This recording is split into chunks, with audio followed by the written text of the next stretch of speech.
Galera, essa camisa que há 25 anos jogou no Maracanã, no mesmo Maracanã de ontem, contra o mesmo adversário, foi campeã mundial em 2000, teve essa mesma camisa no mesmo Maracanã, contra o mesmo adversário, sendo campeã de novo, hein? Que coisa! Bom, vamos falar do Corinthians, tetracampeão da Copa do Brasil, neste último domingo, 21 de dezembro, que vai ficar para a história. Vamos falar um pouco mais do jogo. Roda a vinheta.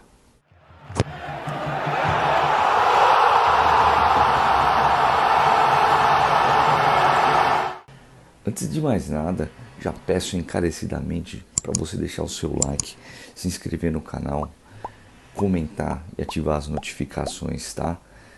Fortalece e dá uma força aqui para nós.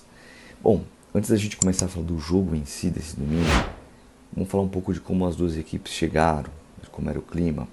Porque no meio de semana, na quarta-feira, teve um jogo de ida na Neoquímica Arena e o Corinthians não jogou bem. A verdade é essa, o Vasco foi melhor. Quem assistiu aqui no canal, o vídeo que eu fiz, eu comentei muito que o Corinthians parecia estar com medo, né? Dos tantos pendurados que tinham e fez uma marcação muito leve. Deixou o Vasco jogar e o Vasco teve alguns momentos de perigo aqui e o Corinthians não teve tantas chances assim. Então terminou 0-0. Isso deu um clima de muita vantagem para o Vasco. Mas estava 0-0. Estava 0-0. Logo ao final do jogo, nos shorts eu até falo: gente, está 0-0. Tá tudo em aberto. Ninguém ganhou nada. Mas, até conversando com um amigo meu que mora no Rio há muitos anos, ele falou: cara, o clima aqui é que o Vasco já é campeão. Cara, uma coisa é você ter confiança, outra coisa é você tratar como já ganhou. E aí, conforme foi aproximando do domingo, você vai ver os palpites, né? E muitas pessoas da imprensa que é muito carioca, todo mundo falando que é Vasco, Vasco, Vasco, Vasco. Ok, mas eu estava muito confiante. Grande parte dos corintianos também, a maioria, para não falar todos os corintianos. Tá? Então, primeira coisa que eu ia falar para você, corintiano, não vá pela cabeça da imprensa, da mídia. Vá pelo seu coração, vá pelo que você enxerga. Bom, diferentemente de 2000, que foi uma final única e aí o estádio foi dividido, essa final agora eram de 2 jogos, então o Corinthians tinha apenas a carga de visitante dos ingressos, né? Que obviamente teve uma procura muito maior. E eu vou contar um fato engraçado, que foi que, como teve uma procura muito maior, muitos corintianos viajaram, não só de São Paulo, de outros locais de São Paulo, do Brasil também, para o Rio de Janeiro sem os ingressos. E o que aconteceu? Muitos centenas compraram ingressos de cadeiras cativas do Maracanã e eles se juntaram numa outra área dentro do Maracanã que era reservada ao Vasco, ficaram num cantinho. Então tinha a área do setor visitante, né, no anel superior, depois tinha a área do mandante, e dentro dessa área do mandante algumas centenas de corintianos se juntaram ali, tanto que a polícia depois teve que mover esses torcedores para a área do visitante. Cara, incrível. Então eu vou chamar isso da invasão da invasão. Só o Corinthians mesmo, né, galera? Bom, em relação ao jogo de ida, né, o Dorival Júnior mexe no time, né, ele saca o Garro, que foi titular. Então o Corinthians entra em campo com o Souza, Mateuzinho, Gustavo Henrique, Ramalho e Bidu, Ranieri Martinez, Maicon, Garro, Memphis e Yuri Alberto. Eu gostei dessa escalação desde que ele não colocasse o Bidon, que é canhoto, na direita e o Martinez destro na esquerda, porque ele fez isso no jogo de ida e eu não entendi, né? E o Corinthians tem essa escalação. A princípio eu gosto porque tem dois volantes bem de marcação, mas assim, falei, vamos ver como eles vão se posicionar. E, para minha surpresa, ufa, Dorival Júnior posiciona cada um no seu devido lugar, tá? E o Bidon mais de meia. E o Corinthians começa a tocar bola e me lembra muito o começo do jogo com o Cruzeiro. Toca a bola com calma, paciência, segura, prende. tira um pouco da pressão, né, do estádio adversário. Então assim, eu falei, poxa, estamos no caminho certo. O Corinthians está jogando para acalmar o jogo, né, assim como fez com o Cruzeiro, e vai dar certo. O Corinthians começa assim, começa dominando o jogo.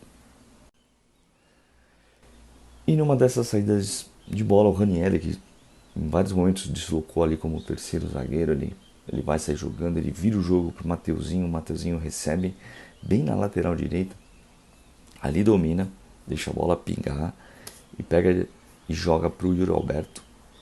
Yuri Alberto sai muito rápido, domina muito bem e dá um toque na saída do Léo Jardim, a bola bate na trave e gol do Corinthians, 1-0. Puta que pariu. Um gol que faz por merecer o Corinthians, que até então estava melhor, era um time mais maturo. Ali para mim houve uma falha ali do Léo Jardim, né? Acho que ele poderia ter saído. E não foi um gol fácil, porque a bola do Mateuzinho veio muito forte, muito alta. Mas o Yuri Alberto consegue um domínio maravilhoso e toca ali do lado do pé, na saída do goleiro. Putz, 1-0. É nóis. E aí, mais ou menos por volta dos 25 minutos, o Martins foi afastar uma bola, deu um chutão para frente e cai no pé do Yuri Alberto. Ele sai de frente com o goleiro, ele traz a bola um pouquinho para a esquerda, chuta lá no alto. Aí esse é o Yuri Alberto, né? Porque venhamos e convenhamos. Bom, a gente sabe que o final é feliz, mas senão a gente ia colocar tudo a culpa nele nesse lance, né? Beleza, isso é verdade. Agora, esse gol, essa chance, para mim, era muito mais clara e muito mais fácil do que o primeiro gol que ele fez. Então o Roberto continua sendo aquele jogador que faz os gols mais difíceis e erra nos mais fáceis.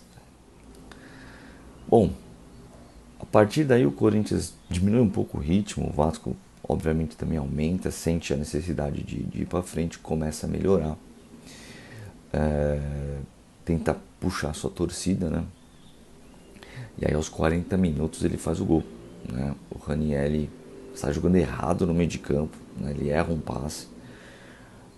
Aí o Vasco vai no contra-ataque, Andrés Gomes arranca pela esquerda, cruza e o Nuno faz o gol de cabeça, né? Então ficou 1-1. O jogo acabou assim no primeiro tempo, né? E aí a torcida do Vasco começa a se empolgar. Tem um intervalo, não houve mudanças. O Vasco, por ter feito o gol no final do primeiro tempo, vem um pouquinho mais empolgado, vai um pouco mais para frente, né?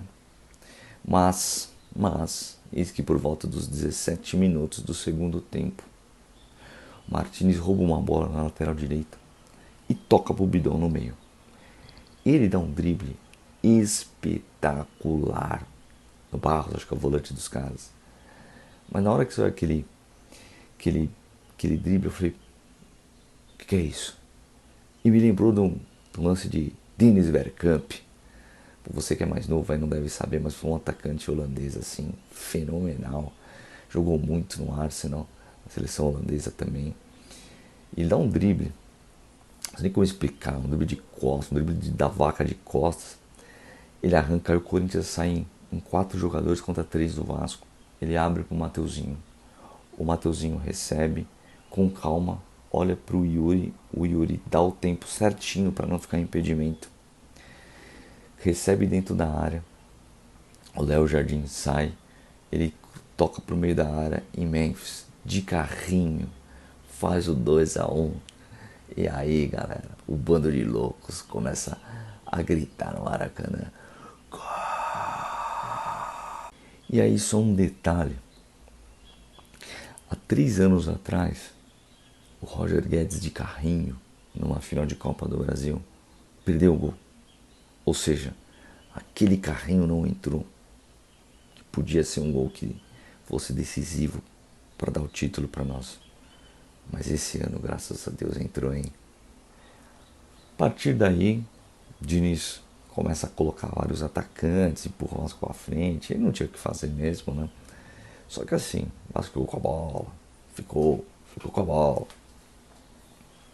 De nada aconteceu.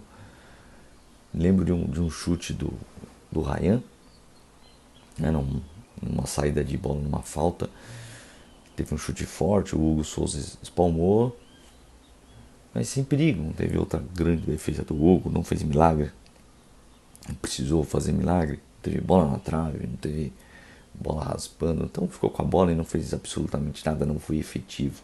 E com acréscimos dos acréscimos, aquele sofrimento, dá a impressão que não acaba nunca, né? Mas acabou. Mas acabou e o Corinthians é tetracampeão da Copa do Brasil. Um título que vai ficar para a história. Alma lavada.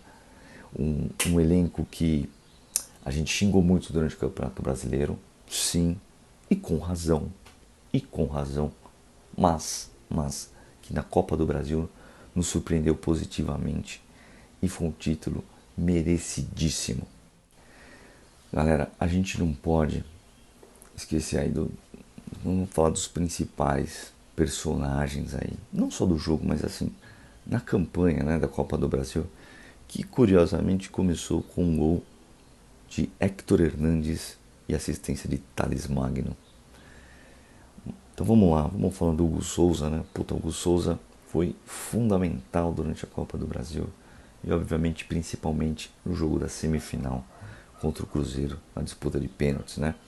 Pô, Mateuzinho e Bidu, laterais extremamente criticados, né? Mas que fizeram uma Copa do Brasil muito seguro, né? Eles praticamente não erraram. O Mateuzinho apoiou em vários momentos.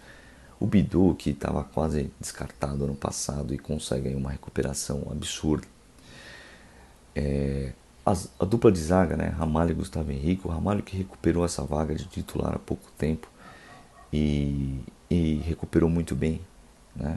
O Gustavo Henrique, para mim, que foi quase que impecável durante todo o torneio, né? Fez gols, o cara é um líder também, né? Ranieri, volante aí que marca muito bem, né? Assim como o Martins fez uma final também excepcional, entrega absurda, né? O Garro também, que foi importante em alguns jogos, não é o mesmo Garro de 2024, mas sempre dele a gente pode esperar ali uma assistência, algo diferente, né? Que mais? O Michael, que dentro do possível, das possibilidades, jogou bem nas oportunidades que teve, né? Se mostrou por que é o capitão, né? Por várias vezes ele acaba realmente mostrando ali que ele é um líder. Para quem vai ao estádio ver que às vezes quando o Corinthians perde um gol e ele sente que a torcida vai começar a pegar pesado, ele tenta incentivar e a torcida atende, né? Isso é bem legal. Cara, o Bidon, que para mim é um moleque espetacular, infelizmente deve partir em breve do Corinthians, mas que vai render muitos milhões de euros ao Corinthians, com certeza tem um futuro espetacular. Esse moleque é diferenciado, esse moleque é fora de série. Yuri Alberto, que sempre que a gente precisa dele nas finais, a gente xinga o cara, né? A gente pega no pé do cara, não tem como, mas, cara, os jogos decisivos ele aparece, entendeu? E a gente não pode também esquecer que ele ainda não está 100%, né? Jogou com muitas dores e tal. Então, na base da superação. O Dorival, né? Que merece muitas críticas, sim, principalmente no Campeonato Brasileiro, né? Algumas substituições, algumas escalações. Cara, até mesmo no jogo de ida da Copa do Brasil, como eu mencionei no começo do vídeo, né? Ele, poxa, colocando o Bidon e o Martins invertidos, a gente não consegue entender algumas coisas. Só que em todos os jogos fora de casa, ele foi fantástico. O Corinthians venceu todos os jogos fora de casa nessa Copa do Brasil. Vocês têm noção disso? Vocês têm noção disso? Cara, absurdo isso. Absurdo isso. Tá? E pra encerrar, fala do Memphis, né? Cara, o Memphis, um jogador que custa caro. Sim, todo mundo sabe. E aí vai gerar aquela discussão se vale, se não vale e tal, não sei o que. Mas é o seguinte, né? Ele tava apagado. Não fez nada no jogo de ida. Tava apagado no jogo de volta. Mas o cara tava lá no lugar certo, na hora certa, né? E fez o gol, tá? Só que mais do que isso, a declaração dele no final, a gente vai ter que lembrar por muito tempo, né? Quando ele fala desses dirigentes de merda que saem do Corinthians, que deixam o Corinthians andar, que deixam o Corinthians melhorar, entrar nos trilhos. Cara, isso você tem que valorizar, porque é um cara que vem, um cara europeu, que a carreira dele foi na Europa, nos principais clubes de lá. E o cara enxerga de um modo que é diferente. Então tem que entender tudo o que ele quis dizer ali, né? E quem sabe essa declaração não seja um começo de uma grande virada a partir de 2026, né? Então é isso, meus amigos. Para quem secou, para quem falou que o Vasco já era campeão e etc. Não deu, né? Corinthians campeão da Copa do Brasil 2025. Mais uma pra história. Que jogo, que campanha, né? Que campanha, né? A torcida é foda, né? A Fiel é foda. Galera, muito obrigado por tudo. Comentem aí. Comentem o que você achou do jogo, o que você achou da campanha do Corinthians, o que você achou dos jogadores, do Dorival, da declaração do Memphis. Pô, comente aí que eu quero saber. Um grande abraço. E vai, Corinthians!